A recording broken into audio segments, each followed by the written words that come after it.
breaking news. James O.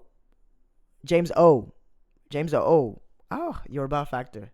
H factor. Aye. James O. James O has been found, and he has not been kidnapped. He has not joined a monastery. He has not been selling ass on a corner in Houston. He has the spirit of procrastination within his blood. The last time I said that I was going to be consistent with my videos,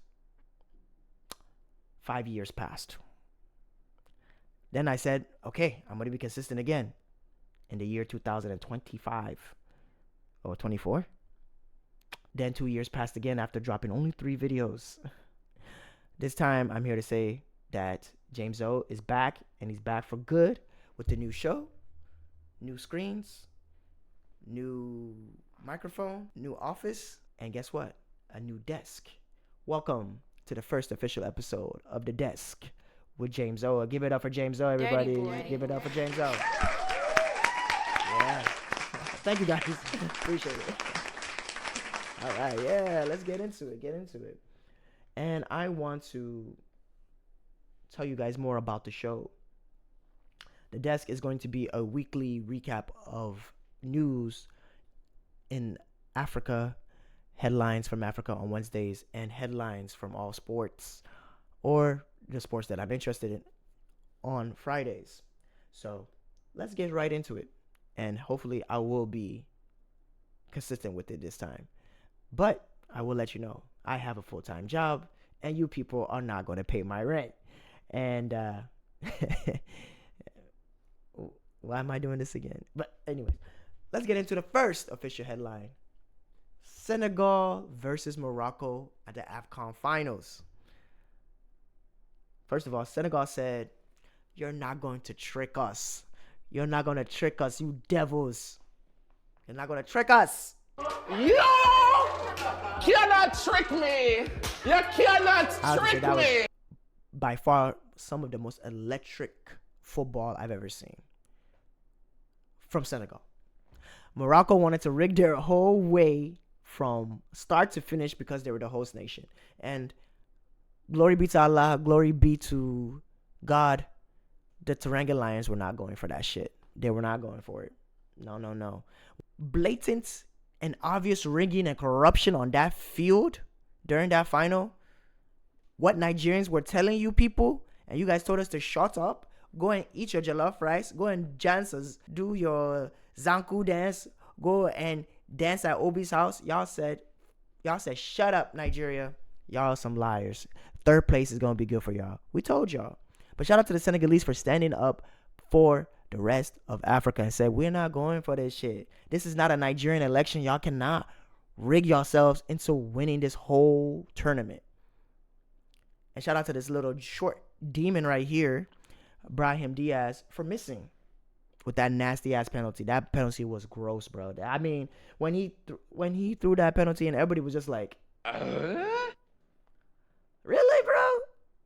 I know he can't. I know he went straight back to Europe. I know there's no way he even stayed any time in Morocco. And also, I mean, look, he was really trying to size bro up. You can cheat, but it doesn't mean you always win. What's done in the dark will always find a way to shine. Morocco, you got a taste of your own medicine, and you lost at home. They sent you packing at home. Do well, and we do well. As Nigerians say, actually I don't know the saying. Now I feel like George Bush. There's an old saying in Tennessee, I know it's in Texas, probably in Tennessee, that says, "Fool me once, shame on you. If fool me, we can't get fooled again." Moving on. Into more serious news.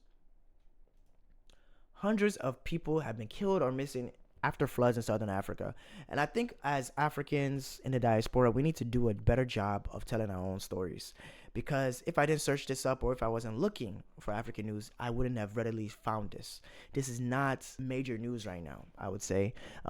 But this is a lot of people have been dying, and a lot of people are missing and displaced due to weeks of rain and flooding in Southeastern Africa. I'm talking about South Africa, Mozambique, the Southern African countries, and even South Africa has declared a national state of disaster. It's really bad right now. Will people say bad infrastructure? Is it due to global warming and climate change? I think it's a combination of both.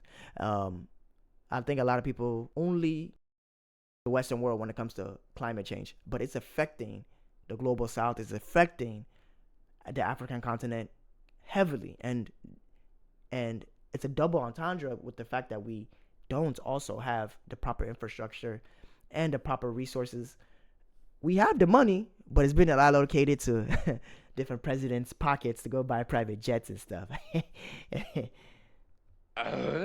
But honestly, I pray and hope that people who have been missing have again found, and shout out to a lot of people who have lost their loved ones in this very, very dangerous and difficult time. In other news, let's go to East Africa and talk to our East African brothers.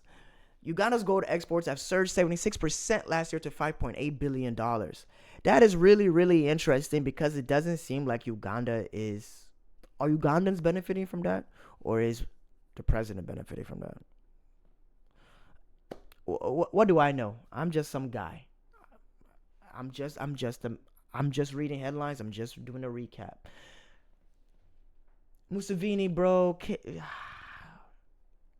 Museveni, this guy, how old is Museveni? Museveni is the president of Uganda. He's been there since...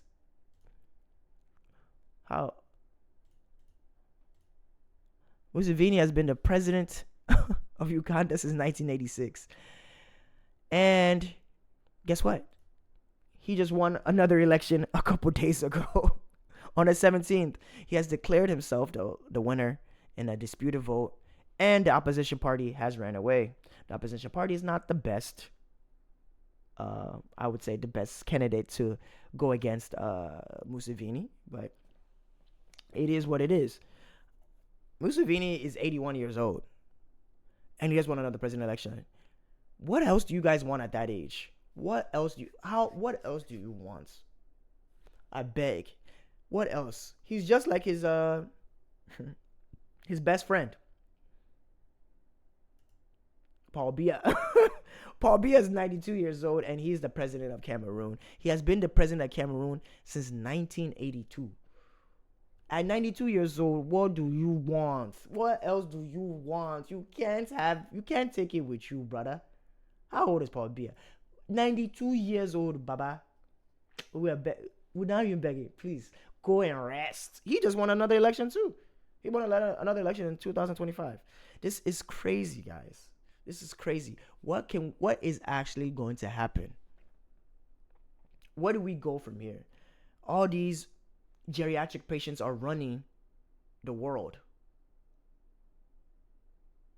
especially when it comes to African countries, where the majority of these populations in these countries are very, very young people, 18 years and below. It's the word is trifling. It's gross, and I don't know where we go from here. I don't know if there is a place to go. Is there a future for Africa? And I would hate to be so pessimistic about that, but sometimes I feel like there isn't. Last but not least, we're going to go back to South Africa.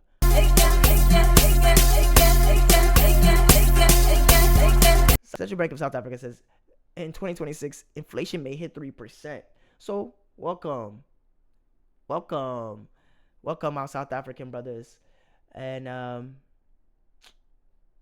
hopefully it remains stable, and hopefully it doesn't get wayward.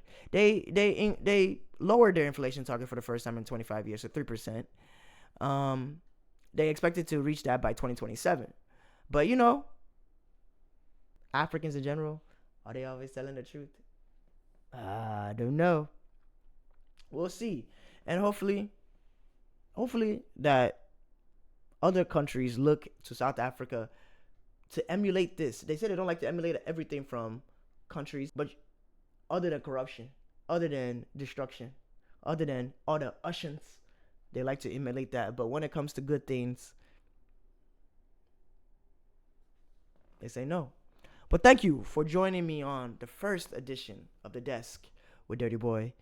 Let me know your thoughts and comments in the comment section below. Let me know how I can improve the show. This is the first episode. And let me know if there's any topics you would like to be covered. I'll be back in a couple days with The Desk Sports Edition on Friday. And I want to say shout out to Dirty Boy James O for writing, for directing, for paying the rent in this apartment. Thank you for paying for the phone bill, paying for the Wi-Fi. Thank you, James Wale. Thank you, James. A round of applause for James.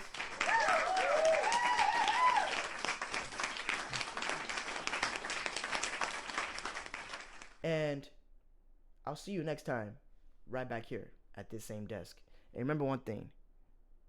If you get to heaven and you don't see me there, you've gone to hell.